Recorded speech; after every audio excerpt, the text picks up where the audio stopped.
இந்த எக்ஸ்போஷருக்கு அப்புறம் இன்னும் நிறைய இம்பார்ட்டண்ட்டான விஷயத்தையும் நான் ரியலைஸ் பண்ணேன். மேக்கப் போட்டுக்கிறதுங்கிறது ஒரு பேசிக்கான ஒரு விஷயம். லவ் பண்ணுறதுன்றது ரொம்ப ரொம்ப நேச்சுரலான ஒரு விஷயம். ஒரு பொண்ணு ஒரு பையனை பிரேக்கப் பண்ணிட்டு இன்னொரு பையனை லவ் பண்ணுறது அது அவளோட பர்சனல் சாய்ஸ். அவனையும் பிரேக்கப் பண்ணிட்டு இன்னொரு பையனை லவ் பண்ணுறாளா, இல்லை அவனையும் பண்ணிட்டு இன்னொரு பையனை லவ் பண்ணுறாளா, அது அவளோட தனிப்பட்ட விஷயம்.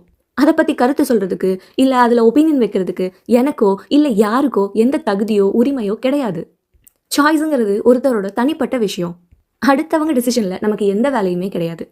நம்ம வாழ்க்கையை பற்றி தான் நம்ம யோசிக்கணும்.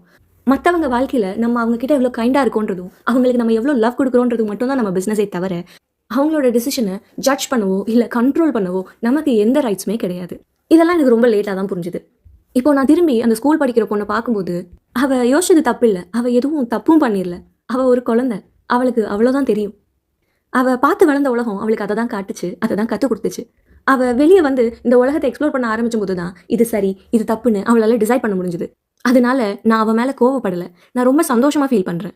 அவள் இவ்வளோ தூரம் வளர்ந்து வந்திருக்காளே, இவ்வளோ விஷயங்களை கற்றுக்கிட்டாலே, இவ்வளோ ஒரு அழகான ஒரு பர்சனாக ப்ளூமாக இருக்காளேன்னு நினச்சி. இந்த கதை நான் ஒரு பெரிய சாதனையாளர்னு சொல்கிறதுக்காக கிடையாது. இது ஒரு சின்ன பொண்ணு எவ்வளோ அழகான ஒரு உமனாக ப்ளூமானான்ற கதை. அப்படி ப்ளூம் ஆகிறதுக்கு கொஞ்சம் டைம் எடுக்கும், ஸ்பேஸ் தேவைப்படும், லவ்வும் தேவைப்படும். உங்களுக்கும் அந்த ஸ்பேஸும் அந்த லவ்வும் கிடைக்கணும்னு நான் வேண்டிக்கிறேன். இது என்னோட கதை இல்லை, நம்மள மாதிரி நிறைய பேரோட கதை.